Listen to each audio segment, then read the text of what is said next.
Hi hello नमस्कार, मी कविता. आपण आता करणार आहे मसाला भेंडी. त्यासाठी मी साहित्य आहे भेंडी, कांदा, टॅमॅटो, हळद, तिखट, मीठ, बेसन, जिरा, मोहरी, कढीपत्ता, धना पावडर, जिरा पावडर, कांदा आणि टॅमॅटो इतकं मी साहित्य घेतलेलं आहे. आपल्याला हे घरीसुद्धा आपल्या घरच्या घरी साहित्य आपल्याला हे अवेलेबल होऊ शकते. त्यासाठी मी घेतलेली आहे भेंडी. अर्धा किलो भेंडी घेतलेली आहे.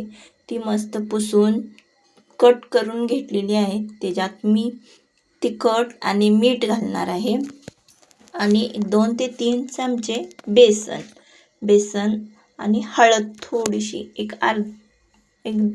एक चिमूटभर इतकी मी हळद घालणार आहे. नंतर आपण ह्याला मिक्स करून घेणार आहे. आता आपण ह्याला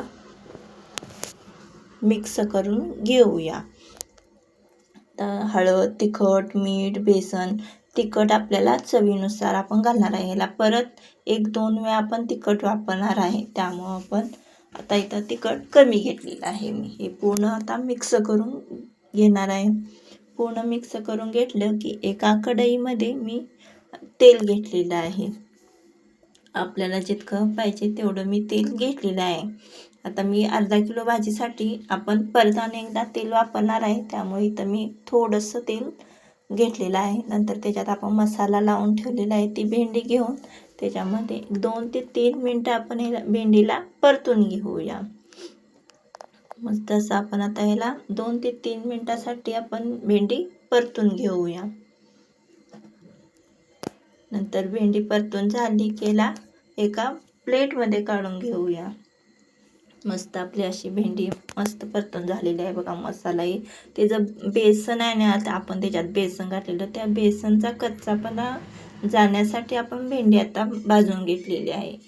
आता ही भेंडी काढलेली आहे. त्याच कढईमध्ये मी थोडंसं आणि जितकं मगाशी तेल घेतलेलं आहे ना तेवढंच मी आत्ताही तेल घेतलेलं आहे. आपण ह्याच्यात थोडंसं तेल घेतलेलं आहे. तेल आपलं गरम झालं की ह्याच्यामध्ये जिरं, मोहरी, कढीपत्ता आपण घालून घेऊया. मस्त ते जिरं, मोहरी, कढीपत्ता मस्त तडतडला की आपण त्याच्यात कांदा घालून घेऊया. एक मोठ्या साईजचा मी कांदा कट करून घेतलेला आहे. तो आता मस्त भाजून घेऊया. कांदा भाजून होईपर्यंत रेसिपी आवडत असेल तर लाईक करा, शेअर करा आणि सबस्क्राईब करायला विसरू नका. आता 2 ते 3 मिनटामध्ये आपला कांदा भाजून होईल. मस्त असा कांदा आपला भाजून झालेला आहे, बघू शकता. लई करपायचा नाही, थोडासा लालसर होईपर्यंत आपण कांदा भाजून घेऊया. त्यामध्ये एक मी लहान साईजचा टॅमॅटो कट करून घेतलेला आहे. तो ह्याच्यामध्ये असा मस्त भाजून घेऊया. मस्त आपला टॅमॅटो परतून झाला की त्याच्यामध्ये आपण बघू शकता असं मस्त असं तेल सुटलेलं आहे. कांदाही मस्त आपला तेलामध्ये विरघळलेला आहे. त्याच्यामध्ये आता आपण थोडंसं आपल्या चवीनुसार तिखट आणि मीठ टाकणार आहे आणि थोडीशी हळद.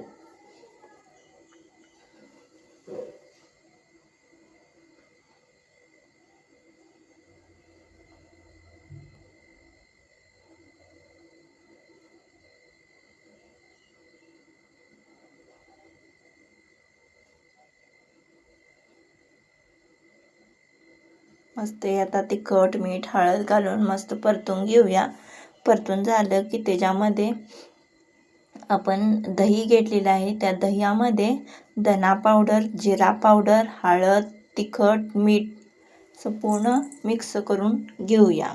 तर मी थोडंसं अर्धा चमचा धना पावडर, अर्धा चमचा जिरा पावडर, थोडंसं मीठ, थोडंसं हळद आणि तिखट आणि मीठ आपल्याला आवडीनुसार आपण ह्याच्यात घेऊ शकतो. थोडंसं मी मीठ घातलेलं, थोडीशी चटणी घातलेली आहे. आपली घरगुती चटणी आहे, कोल्हापूर पद्धतीने केलेली चटणी आहे. त्यामुळे कोणताही जास्त मसाला वापरण्याची गरज नाही. आपल्या चटणीमध्ये पूर्ण मसाला असतो. तर मिक्स आपण हे पूर्ण मिक्स करून घेणार आहे. तर आपलं हे मिक्स झालं की आपला कांदा टॅमॅटो भाजलेला आहे ना, त्याच्यामध्ये आपण हे घालूया. मस्त असं आता हे पूर्ण मिश्रण मिक्स केलेलं आहे ते आता त्याच्यामध्ये घालून घेते.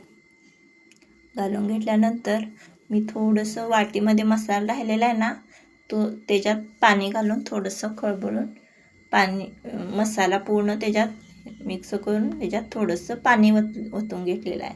आता मस्त आपल्याला याला तेल सुटूसपर्यंत मसाला भाजून घ्यायचा. आपलं दह्यात मसाला घातलेला आहे ना, ते पूर्ण तेल सुटूसपर्यंत भाजून घ्यायचं आणि त्याच्यात आता आपण भाजलेली भेंडी आहे ना, ते मिक्स करून घेऊया.